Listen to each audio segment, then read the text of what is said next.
Queen Lyra stood upon the balcony of the royal palace, watching the twin suns sink beneath the horizon of Valoria Prime. Golden light spilled across the crystal towers of the capital.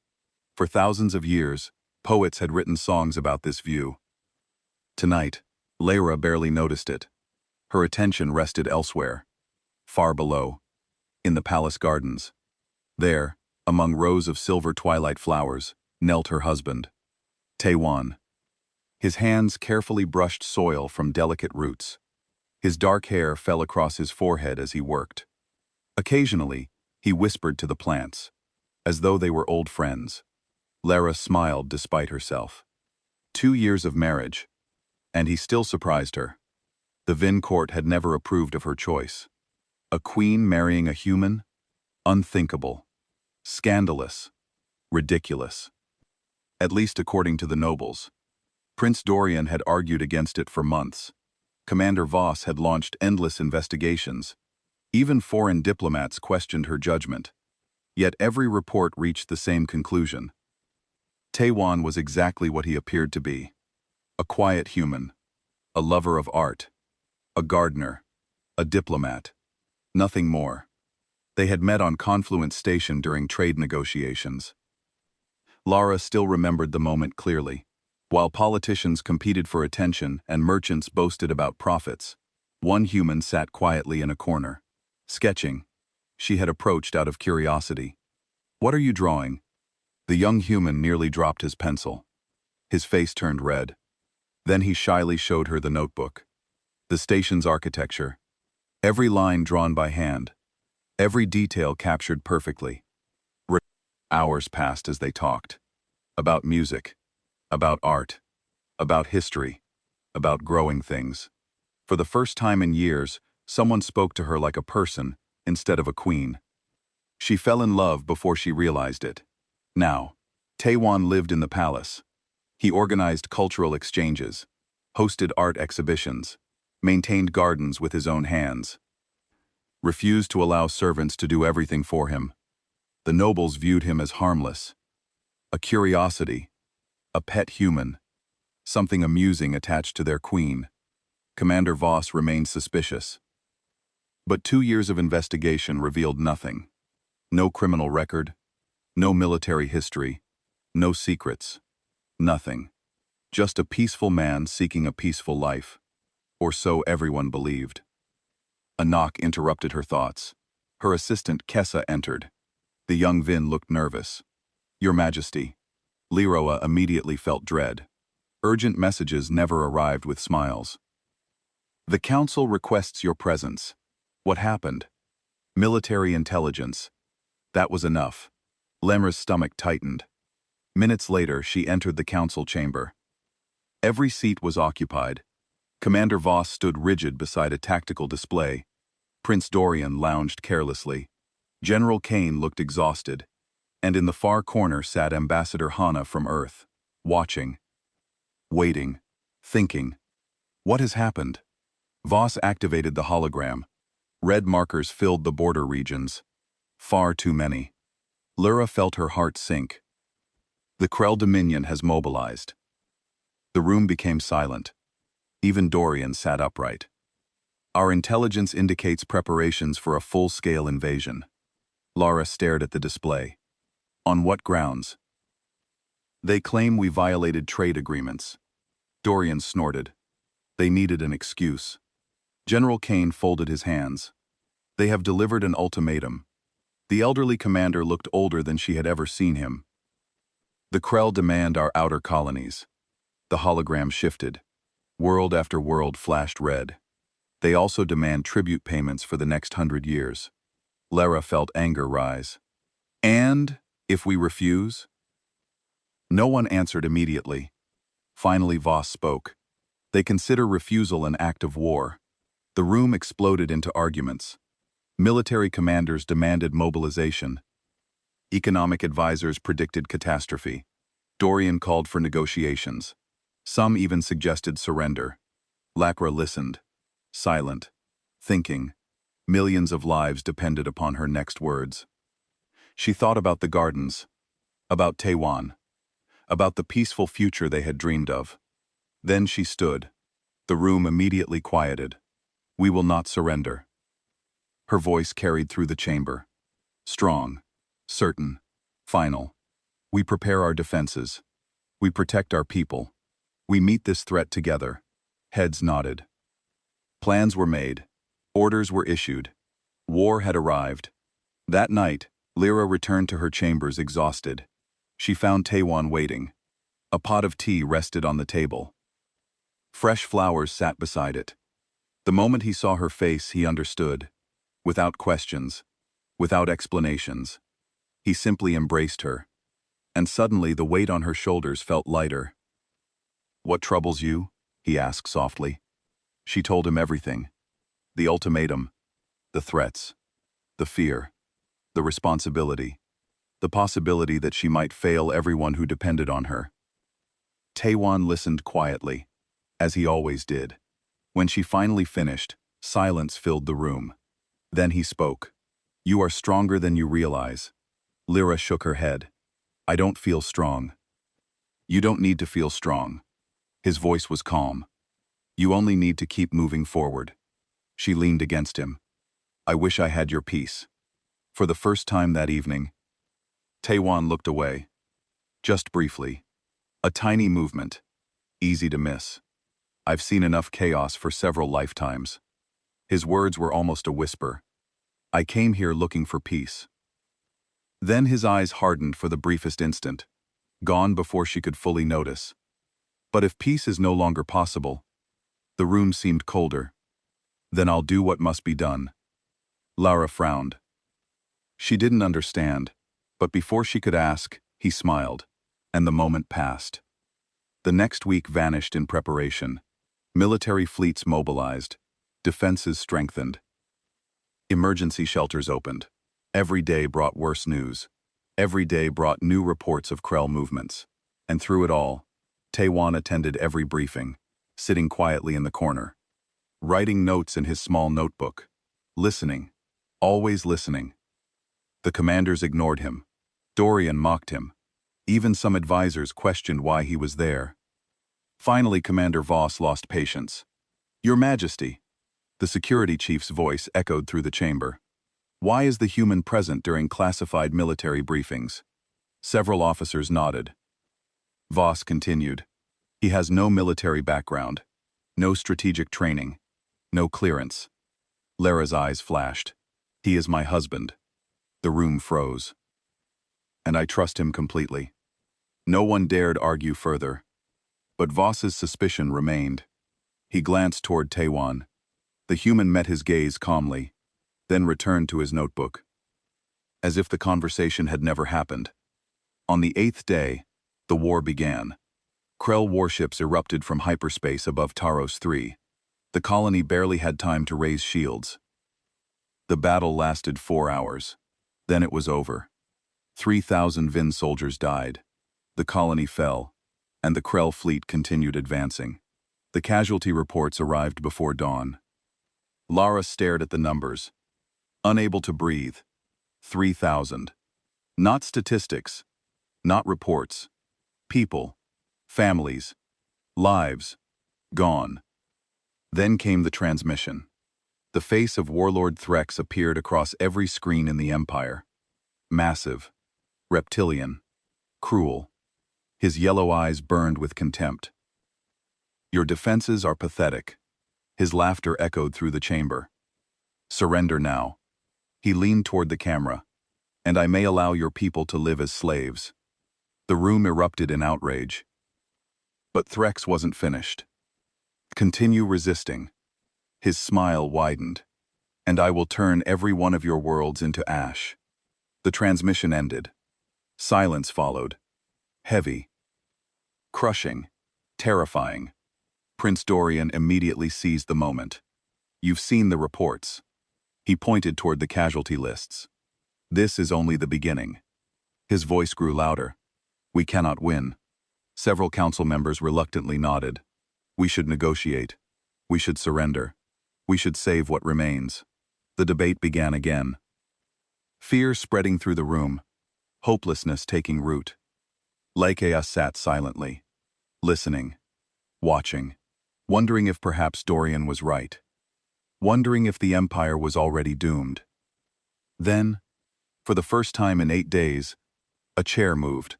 Everyone looked up. Taiwan slowly closed his notebook. The sound was soft, yet somehow, every voice stopped. The humans stood, calm, quiet, expressionless. And for reasons none of them could explain, the room suddenly felt different, as though something ancient had just awakened. Something that had been sleeping for a very long time, and Commander Voss, who had spent 2 years investigating Taiwan, felt a chill crawl down his spine, because for the first time, the human no longer looked like a gardener. We have lost already. Why sacrifice more lives for pride? Because free people do not kneel to tyrants, L'Ra said coldly. We will fight. The council worked through the night, repositioning fleets and reinforcing key systems. Taiwan sat in his usual corner, watching and listening. At one point, he quietly suggested moving supply ships to the Cathara system rather than keeping them at the front lines. General Kane dismissed the idea without consideration. We need supplies where the fighting will be, not 3 systems away. Taiwan nodded and said nothing more. Lara noticed that he drew a small star next to that entry in his notebook. 2 days later, the Krell attacked the Cathara system. They bypassed the reinforced front lines completely, striking at the vulnerable supply depot. Without Taiwan's suggestion being followed, the Vin lost billions of credits worth of equipment and ammunition. General Kane looked ill when he realized the human had predicted the enemy's strategy. Perhaps we should listen more carefully to your consort, Voss said quietly to the Queen. There was no mockery in his voice now, but by then, it was too late. The Krell were advancing on 3 fronts. The Vin fleet was being pushed back system by system. Warlord Threx proved to be a brilliant strategist, anticipating every move the Vin made. He seemed to know exactly where to strike for maximum damage with minimum risk. Lara felt herself drowning in decisions and consequences. Every choice cost lives. Every strategy failed. She began to doubt her ability to lead. Late at night, alone with Taiwan in their chambers, she finally broke down. I am failing them, she said, tears streaming down her face. Every day more of my people die, because I do not know how to stop this. Taiwan held her close, stroking her silver hair. You are doing everything possible with the resources you have. It is not enough. I am not enough. She pulled back to look at him. How do you stay so calm? The Empire is burning, and you act as if nothing is wrong. I stay calm, because panic helps no one, he said. And I act this way because I believe there is still hope. What hope? We are losing this war. Taiwan was quiet for a long moment. His eyes, usually so gentle, took on a distant quality. I think it is time I made some calls back home. Quote. LRA blinked in confusion. Earth. What can Earth do? You are a cultural attaché, not a military commander. No offense, but your planet is barely part of galactic civilization. You have only had faster-than-light travel for 20 years. That is true, Taiwan agreed. But humanity has other qualities that might prove useful. He pulled out his communicator. Not the standard device everyone carried, but a different one that Ulsore had never seen before. It was black and unmarked, with military-grade encryption indicators blinking along its edge. What is that? She asked. Something I hoped I would never need again, he said softly. He activated the device and spoke clearly into it. Authorization code Park T177 Delta, requesting secure line to Terran Defense Coalition headquarters. LRA stared at him. The Terran Defense Coalition was Earth's military command structure. Why would a cultural attaché have direct access to them? Why would he have an authorization code at all, let alone one that bypassed normal diplomatic channels? The communicator connected almost immediately. A woman's voice answered, speaking in rapid English. Colonel Park, we have been expecting your call. What are your orders, Colonel? Valare felt the world tilt beneath her feet. Taiwan glanced at her, and she saw something in his eyes she had never seen before. It was not coldness exactly, but a kind of sharp focus that transformed his entire presence. I need a full briefing on the Krell Dominion. Everything we have on their military capabilities, fleet composition, and command structure, and I need it sent to my secure terminal within the hour. Understood, Colonel. Anything else? Yes. Inform Admiral Yuna that I may be requesting fleet support soon. Have her prepare the expeditionary force for possible deployment. Acknowledged. Earth stands ready, sir. The connection ended. Taewon sat down the communicator and looked at his wife. Lara stared back at him, 100 questions fighting to escape her lips. I think, Taewon said quietly, that we need to have a conversation. And I think I need to call a meeting with your war council. Who are you? Lara whispered. I am exactly who I said I am, Taewon replied. A man who wanted peace and quiet. A man who loves gardens and art. A man who loves you. He paused. But I am also someone I tried very hard to leave behind. Someone I became again the moment I saw your people suffering. He stood and offered her his hand. Come. It is time your commanders learned what humanity can do when we protect those we love. Lyra took his hand, her mind reeling. Tomorrow, she thought, her life would change forever. Tomorrow she would learn the truth about the modest man she had married. But tonight she simply held his hand and tried to prepare herself for whatever revelation was coming. The War Council assembled at dawn. Commander Voss arrived first. As always, his uniform perfect, despite the lack of sleep. General Kane came next. Looking older than his years, Prince Dorian sauntered in late, making a show of his boredom. Ambassador Hana entered quietly and took her usual seat in the corner. She met Taewon's eyes as he entered with the Queen, and something passed between them. A nod of acknowledgement. A silent conversation that Lyra did not understand. Why have we been summoned at this hour? Prince Dorian asked. Has the Krell offered surrender terms? No, Lyra said, taking her seat. My consort has requested this meeting. He has information that may change our situation. Several council members exchanged glances. Voss frowned. Your Majesty, with respect, what information could a civilian possibly have that our intelligence services lack? Taewon stood. He had changed clothes since last night. Instead of his usual simple attire, he wore dark pants and a fitted black shirt. On his collar was a small pin that Larre had never seen before. The symbol of Earth's military eagle clutching a shield and lightning bolt. He looked different somehow, taller, more solid. His gentle demeanor had shifted into something harder. Commander Voss raised a fair question, Taewon said. His voice was calm, but carried an authority that made everyone sit straighter. I have been less than honest about my background. For that, I apologize. But circumstances now require full disclosure. He activated the holographic display at the center of the table. An image appeared. A younger Taewon in military dress uniform. His chest covered in medals and combinations. The text below identified him as Colonel Park Taewon, Special Operations Division, Terran Defense Coalition. The room erupted. Voss stood so quickly his chair fell over. Prince Dorian actually stopped lounging and sat forward. General Kane's eyes went wide. Only Ambassador Hana remained still, watching the reactions with clinical interest. You are military? Lara said, her voice barely above a whisper. You have been military this entire time. I was military, Taewon corrected. I retired 3 years ago and took a position in the cultural exchange program. Everything I told you about wanting a quieter life was true. I spent 15 years in combat operations. I was tired of war. I wanted peace. I wanted you. But you lied about who you were, Lara said. She felt betrayed and confused and angry all at once. I simplified my past, Taewon said. I never claimed to be something I was not. I simply did not mention what I used to be. Would you have married me if you knew I was a soldier? Lyra opened her mouth to answer, then closed it. She did not know. The honest truth was that she might not have. She had wanted peace as much as he had. She had not wanted a warrior husband who might glorify violence. This is irrelevant, Voss interrupted. You were a soldier, so what? Earth is barely a spacefaring civilization. Your military experience means nothing against the Krell. Taewon smiled, but it was not his usual warm smile. This one was cold and sharp.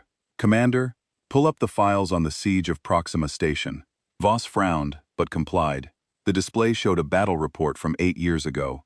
A group called the Corv Raiders had taken control of Proxima Station, a major trade hub. They had held 3,000 hostages and demanded ransom from a dozen governments. The standoff lasted 2 weeks before Earth forces intervened. I remember this, General Kane said. The humans resolved it without firing a shot. We were all impressed by their diplomatic solution. It was not diplomacy, Taewon said quietly. It was a special operations insertion. My team infiltrated the station through the waste recycling system.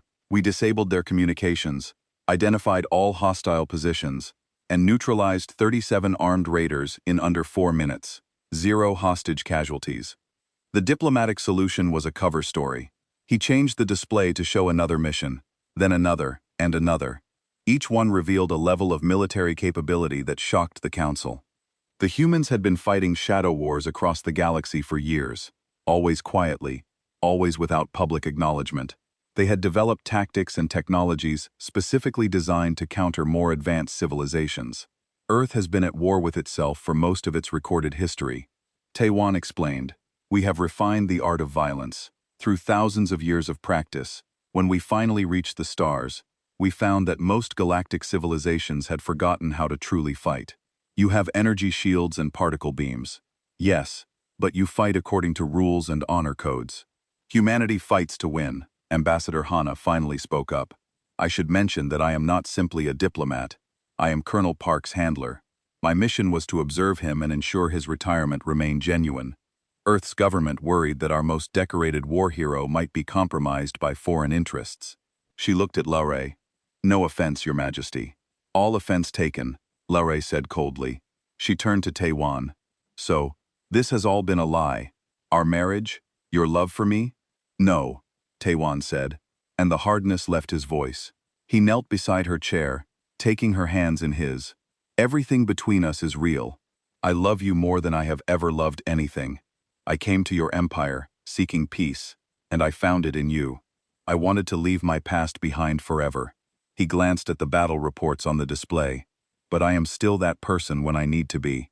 And right now, your people need him." Prince Dorian laughed harshly. "So you are a soldier. One soldier. What difference does that make? Against the entire Krell armada." Taiwan stood and pulled out his secure communicator. "I am not one soldier. I am humanity's representative, and humanity has been watching this conflict with great interest. The Krell have never fought humans before. They do not know what we are capable of." He activated the communicator. "This is Colonel Park. Authorization 77 Delta. Initiate Protocol Shepard. We have allies in need." The response came immediately. Protocol Shepard confirmed. Colonel Admiral Yuna reports the fleet is ready for immediate deployment. Jump coordinates. Taiwan looked at General Kane. "Where is the Krell fleet currently positioned?"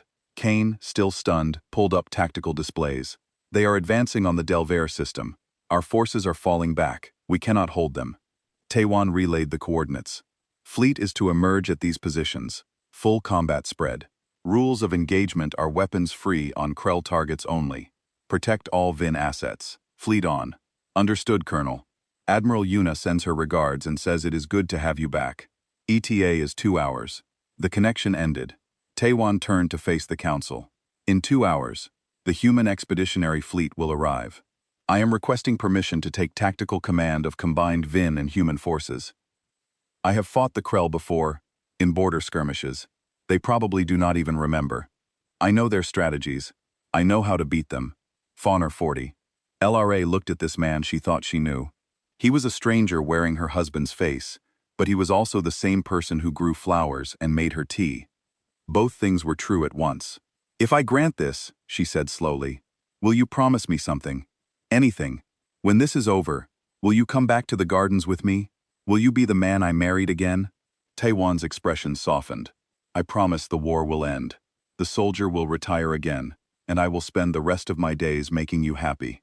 Lyra stood and addressed the Council. "Colonel Park is granted full tactical authority over all VIN military forces for the duration of this conflict. Commander Voss, you will coordinate with him. General Kane, provide him with everything he needs. We are going to show the Krell what happens when they threaten Earth's allies." Voss saluted Taiwan properly for the first time. "It will be an honor to serve under you, Colonel." Taiwan returned the salute. Then he smiled, and this time it was his real smile. "Let us go save your empire." The human fleet emerged from hyperspace exactly on schedule. 53 warships materialized in perfect formation around the Delver system. They were smaller than Krell or VIN vessels, built with utilitarian efficiency rather than elegant design. But there was something predatory about the way they moved, like sharks circling prey. Queen Lara watched from the command deck of the royal flagship. Taiwan stood beside her, his eyes fixed on the tactical displays. He had transformed completely. The gentle gardener was gone. replaced by a military commander who radiated controlled lethality. He spoke in crisp sentences, issuing orders that were immediately obeyed. Admiral Yuna, this is Colonel Park. Sit rep on fleet status. The holographic display showed a middle-aged human woman with iron-gray hair and sharp eyes. All ships ready for combat operations, Colonel. It has been too long. The crew missed you, number one. I missed them too, Taewon said with a slight smile. But let us save the reunion for after we deal with our guests. Current Krell position. General Kane pulled up the enemy fleet markers. They are advancing on our defensive line. 42 capital ships and over 100 support vessels. They outgun us significantly. Numbers are not everything, Taewon said. He began moving markers on the tactical display, repositioning both human and Vin forces with swift precision. The Krell rely on overwhelming firepower and shield superiority. They expect their enemies to engage in direct combat, slugging it out until one side breaks. We are not going to do that. Commander Voss leaned forward. What is your strategy, Colonel? Humans developed our combat doctrine fighting each other, Taewon explained. We learned to compensate for technological disadvantages through tactics, deception, and psychological warfare. The Krell have never faced an opponent who fights dirty. On the main display, the Krell fleet detected the human ships. Their commander, Warlord Threx, opened a communication channel. His reptilian face showed amusement. So, the Vin have called for help from primitives, humans. I have studied your species. You barely have functional shields. Your weapons are kinetic projectiles and chemical explosives. You are centuries behind us. Taewon smiled politely. Warlord Threx, I am Colonel Park, Taewon of the Terran Defense Coalition. I am offering you one opportunity to withdraw peacefully. Threx laughed, a harsh rasping sound. The primitive offers me mercy. I will enjoy destroying your pathetic fleet and then finishing the Vin. I tried, Taewon said, and closed the channel. He turned to Admiral Yuna. All ships, engage pattern Delta 7. Show them what humanity learned in our world wars. What followed shocked everyone except the humans.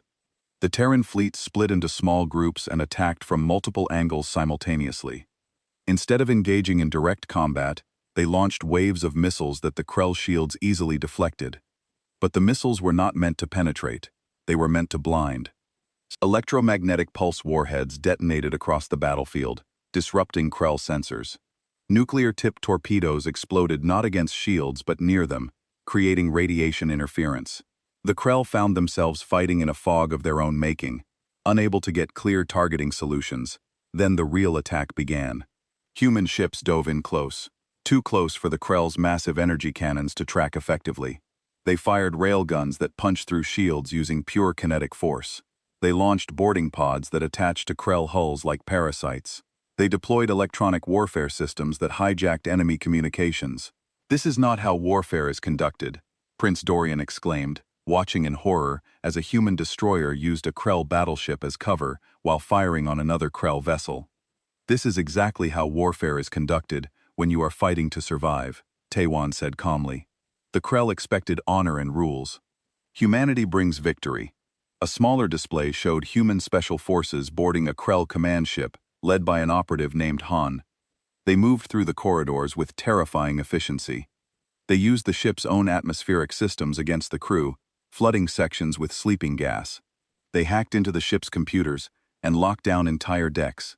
Within 20 minutes, they had captured the bridge and taken 300 Krell prisoners. Warlord Threx tried to regain control of the battle. He ordered his fleet to fall back and regroup to get distance from the human ships, but Taewon had anticipated this. The Vin fleet, positioned exactly where he had ordered them, cut off the Krell retreat. Caught between two forces and unable to use their superior range advantage, the Krell began to panic. Target their command ship, Taewon ordered. Disable engines only. I want Threx alive. The human and Vin fleets focused fire on the Krell flagship. Its shields held for a time, but concentrated railgun fire eventually overwhelmed them. Precisely targeted strikes disabled the ship's propulsion systems, leaving it dead in space. Just then, another ship emerged from hyperspace. It was smaller than a warship marked with Earth research insignia. A young woman's face appeared on the communication channel, looking excited and slightly nervous. Taewon, sorry I am late. Traffic was terrible in the Kepler sector.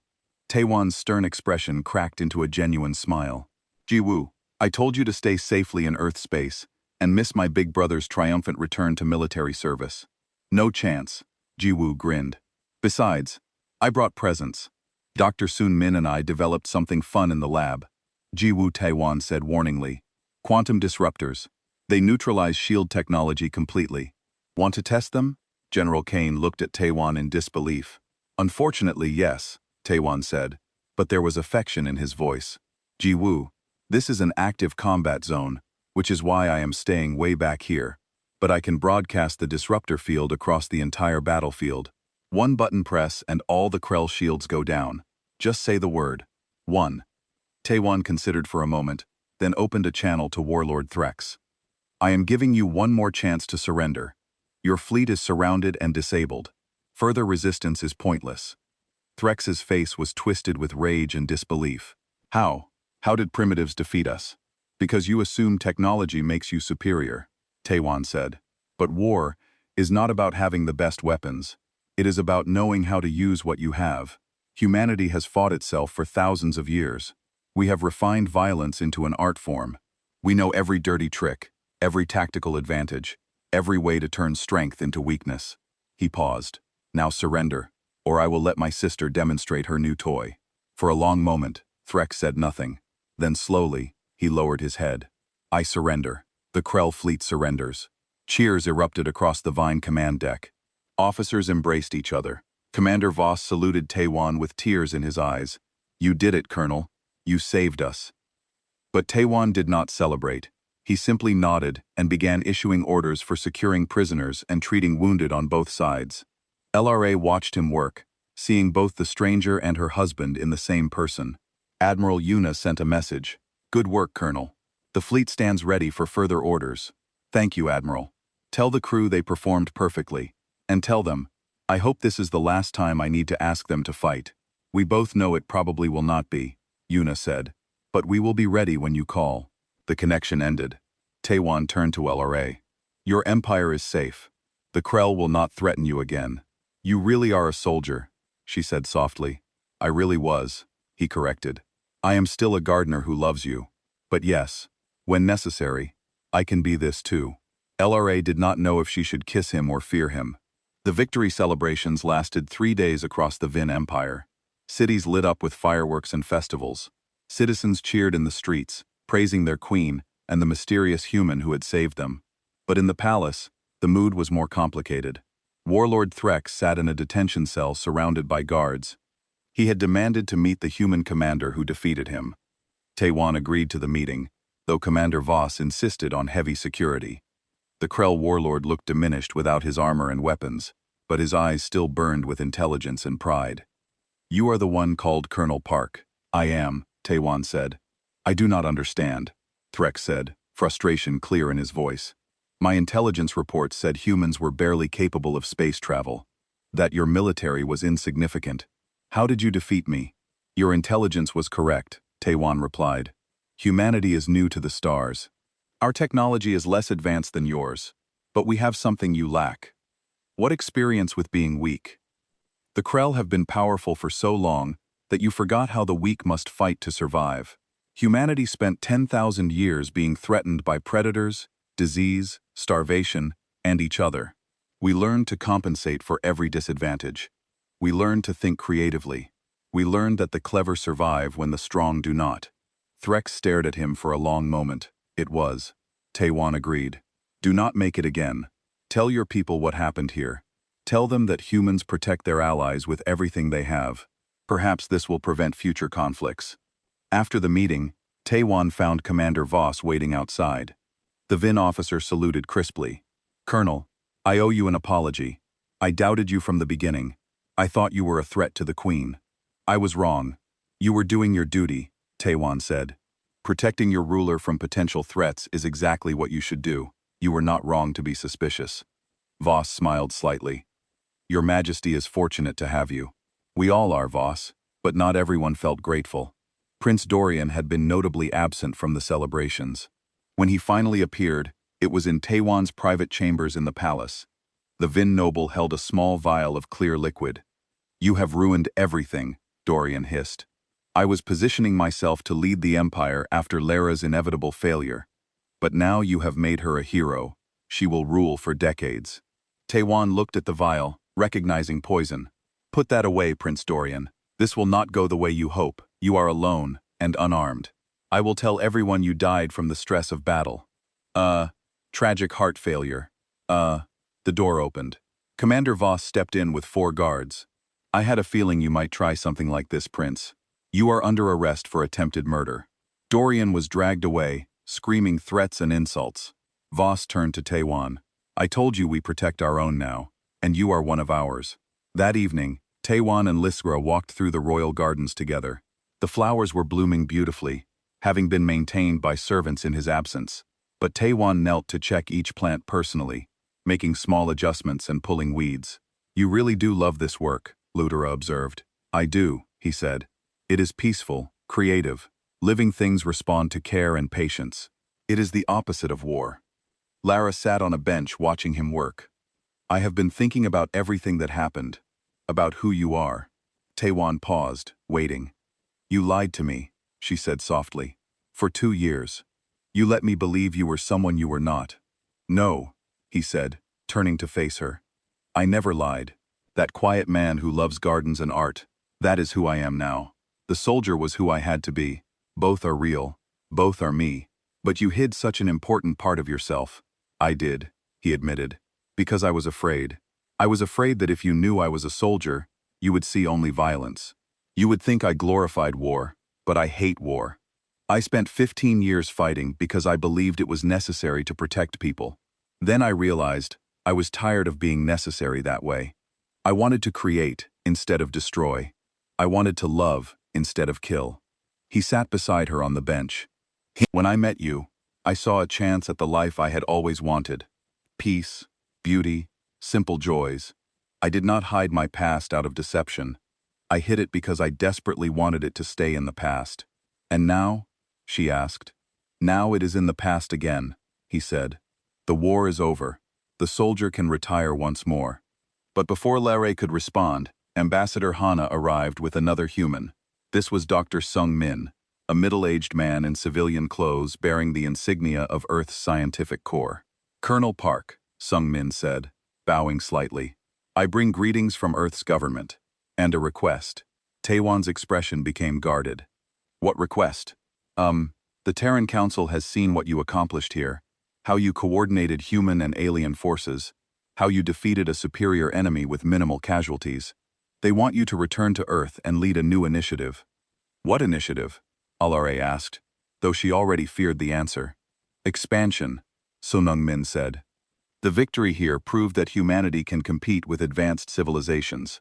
The Council wants to establish a human sphere of influence across this sector. They need someone with your experience to lead it. No, Taiwan said immediately. Colonel, this is an opportunity for humanity to become a major galactic power. I said no. Taiwan repeated, his voice hard. I retired. I found peace. I am not returning to military service. Sanung looked disappointed but not surprised. I expected this answer, but I had to ask. The Council will be disappointed. You are a hero to our people. After the doctor left, Liare took Taiwan's hand. You really chose me over your career, over your people's ambitions. My people do not need me to become a galactic power, Taiwan said. They will do fine on their own. But you are the most important thing in my life. This is where I belong. That night, they addressed both empires in a joint broadcast. Lare announced a formal alliance between the Vin and humanity. Trade agreements, technology exchanges, and mutual defense pacts were established. The two civilizations would grow together, learning from each other as they walked back through the palace afterward. Lare asked the question that had been bothering her. Are all humans as dangerous as you? Taiwan smiled sadly. Honestly, we are all far more dangerous. Every human child studies the history of our wars. We know 100 ways to kill and 1,000 ways to survive. We are the descendants of persistence hunters who ran prey to exhaustion across continents. We are the species that looked at every challenge and found a way to overcome it through stubbornness and creativity. He paused at the entrance to the gardens. But we also choose not to be dangerous most of the time. We choose to create music and art. We choose to grow flowers and write poetry. We choose love over hate, peace over war when we can. That choice is what makes us human. Not our capacity for violence, but our capacity to restrain it. LRA thought about this. So you are a gardener who can become a soldier when needed. I am a soldier who chooses to be a gardener, Taewon corrected. Because the war I fight now is against my own violent nature, and that is a war I prefer. They spent the rest of the evening in the gardens. Taewon tended his flowers while Lyra read poetry aloud. To anyone watching, they looked like a normal couple enjoying a quiet night. The Vin court, now aware of who Taewon really was, watched from a respectful distance.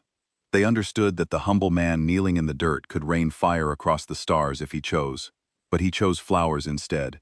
He chose peace. He chose love. And in choosing these things while having the power to choose otherwise, he proved himself worthy of them. The empire was safe. The soldier had retired again. And in the royal gardens of Valoria Prime, humanity's most dangerous warrior planted seeds and watched them grow, content to create life instead of taking it. The galaxy had learned what humans could do when protecting those they loved. Now it would learn what they could do when they chose peace instead.